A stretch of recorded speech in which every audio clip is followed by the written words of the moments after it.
ফেসবুকের আপডেট নিয়ে কিছু কথা বলবো। 25 সালে জানুয়ারিতে ফেসবুক নতুন আপডেট নিয়ে আসতেছে, আপনারা সবাই জানেন।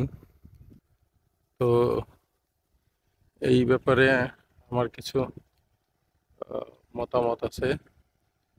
ফেসবুক আমার কথাগুলো গুরুত্ব সহকারে নিবে, আপনারাও শুনবেন আমি কি বলতে চাচ্ছি।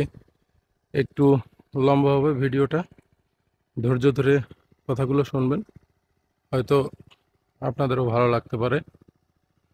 তো ফেসবুক হয়তো জানুয়ারি মাসের দিকে একটা আপডেট নিয়ে আসবে। এখন আমার কথা হলো, এই আপডেটটা এমনভাবে যেন হয় যাতে আমরা যারা ইউজার আছি তাদের সবার জন্য ভালো হয়, যারা কন্টেন্ট ক্রিয়েটর আছে তাদের জন্য ভালো হয়। আহ, ঘটনা হলো, গতকালকে থেকে একটা সমস্যা আমরা সবাই ফেস করতেছি যে রিকমেন্ডেশন সাসপেন্ডেড হয়ে যাচ্ছে। তো রিকমেন্ডেশন সাসপেন্ডেড হলে হয় কি, পেজের রিচ, এঙ্গেজমেন্ট ডাউন হয়ে যায়, ভিউ কমে যায়। তো যাদের যারা কন্টেন্ট ক্রিয়েটর তাদের জন্য এটা সমস্যা। তো আমার আহ, পরামর্শ হচ্ছে ফেসবুকের কাছে যে আহ, এখন এটা নাকি আপডেট জনিত সমস্যা, হয়তো ঠিক হয়ে যাবে।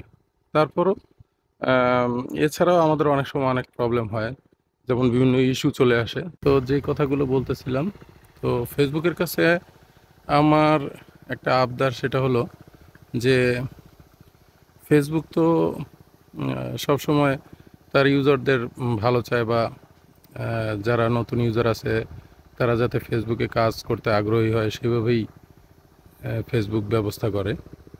তো দেখা গেছে একটা পেজ বা আইডিতে কোনো একটা ভিডিওতে কিছু ইস্যুর প্রবলেম আছে, ফেসবুক আগে থেকেই নোটিফাই করতে পারে যে আপনারা এই ভিডিওতে আপনার এই এই সমস্যা আছে, এই ভিডিওটা আপনি রিমুভ করে দেন যাতে পরবর্তীতে আপনার কোনো সমস্যা না হয়।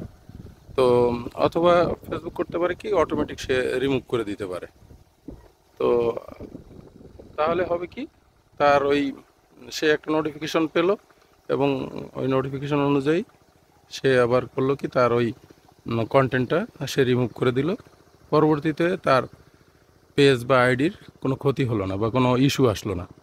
এখন সমস্যা কি, যদি কোনো পেজে ইস্যু চলে আসে, বা এই রিকমেন্ডেশন সাসপেন্ডেড চলে আসে, বা কোনো প্রবলেম হয়, তখন সেই পেজের বা সেই আইডির রিচ, এঙ্গেজমেন্ট সবই কমে যায়।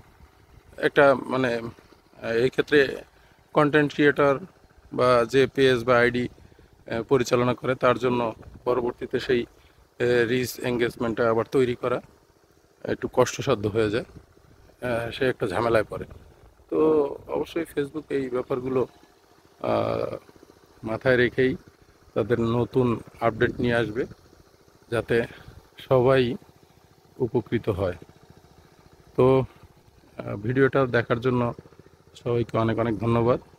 আসলে এই যে এই দেখেন, নদীর পাড়ে এইখানে সবসময় সেচ দেয়, এই সেচের শব্দের কারণে হয়তো বা আপনাদের একটু শুনতে কষ্ট হয়েছে। তো ধন্যবাদ কষ্ট করে ভিডিওটা দেখার জন্য। আসসালামু আলাইকুম।